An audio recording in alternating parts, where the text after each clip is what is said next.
My fellow citizens, they come from all around and gather in the square to watch the time pass by each day. They sit, they think, they stare, unintentionally comparing the differences and similarities they appear to share. The same air that's trapped from day to day, they come here to escape. The walls, covered with graffiti, they read, they write, they speculate, they meet each other's eyes, and then they turn away.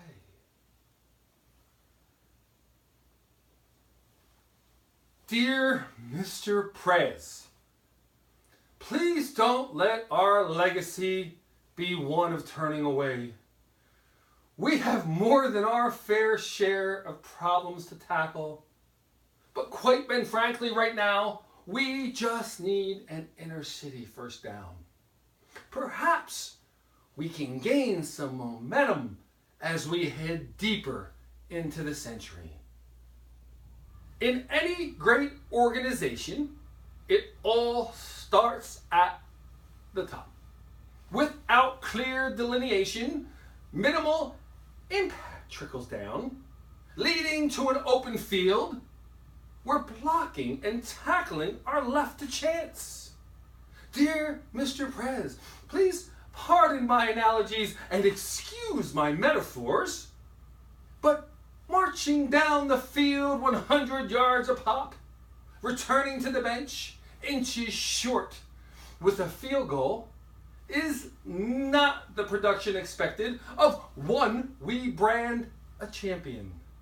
If these past 4 months down plus were a reality TV show, suppose The Apprentice and the last 11 presidents were in competition with one another to determine who had the highest approval rating. It is my civic duty to report you would have been a bust, a couch potato by week 2. Not enough time to pass judgment, you say, nor even to consider Rushmore. Still plenty of time on the clock.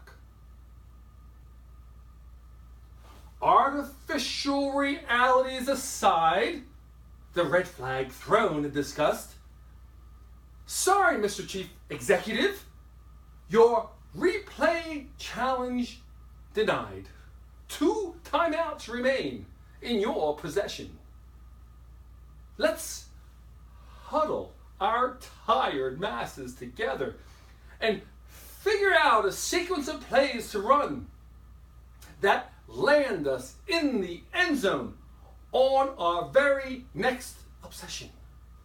Tweet revenge, some would say. 4-7. We can settle for less. But if we collectively embrace the concept of team, we can steer America back on course towards its destiny. My question to you, Mr. President, in the land of plenty and religious freedom, how do 1 in 5 of our children go to bed hungry? Are we committed as a people to continue practicing this penalty? Or can we draw up an initiative that tilts the outcome in our favor? Do we have it in our gut to consciously and aggressively wipe inner city malnourishment out? We can pay lip service about limited resources until the clock runs out. But how do we move forward and not fumble our precious children? What red zone tape do we need to cut? What safety nets do we need to snap up? Dear Mr. Prez, as per former and future real estate developer, I understand you are keenly aware how borrowing against the property exponentially increases the value of the lot, returning more than any other precious commodity, assuming you reinvest the windfall wisely. A man once proclaimed, all wealth stems from below our feet as long as we have the foresight to take matters in our own able hands. Eventually, a decision must be made to either punt or go for it on fourth down.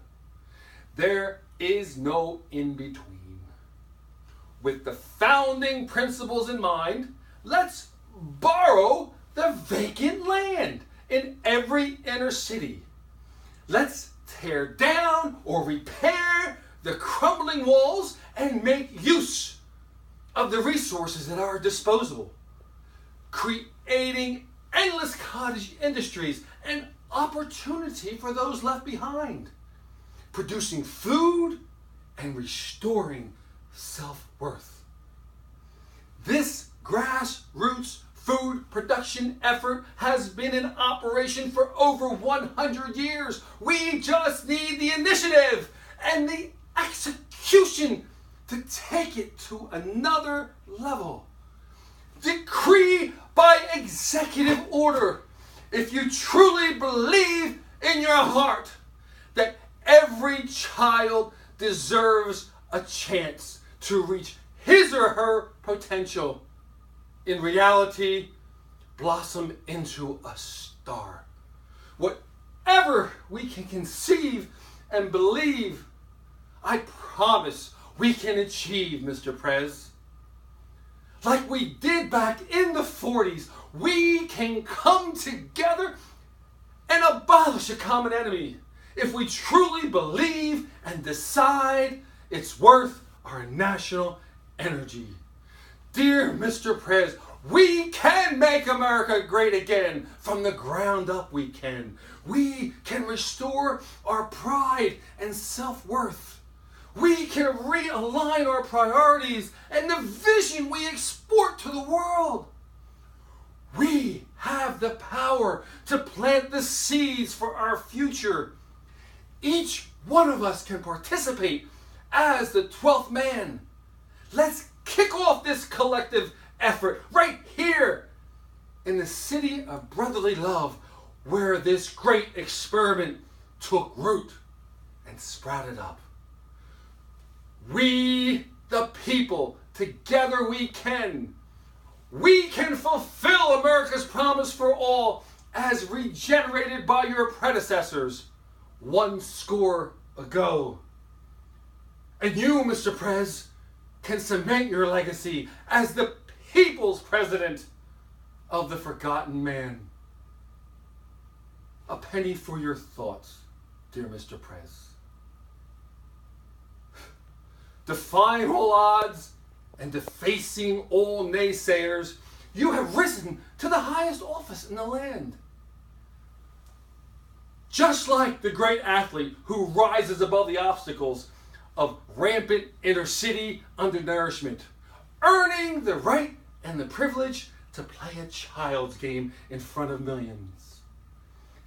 Every spirited individual can agree that winning is a contagious disease, just like its counterpart can be. Your actions and words reverberate around the world, creating ripples in the fabric of what we stand for as a people. You have the power to change the course of history.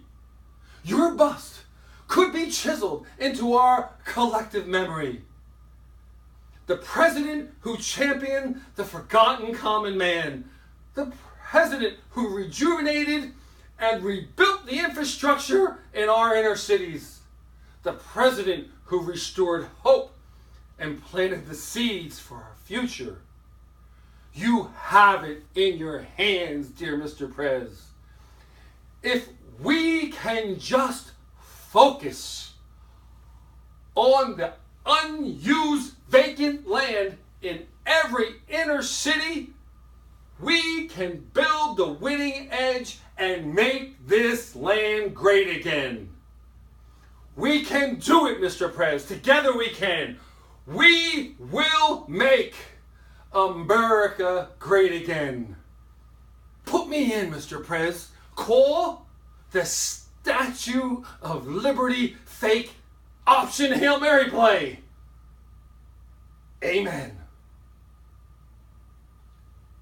This initiative, inspired by the draft here, in the wake of Benjamin Franklin, and brought to you by the Food Revolution, coming soon to a neighborhood near you. Happy Flag Day.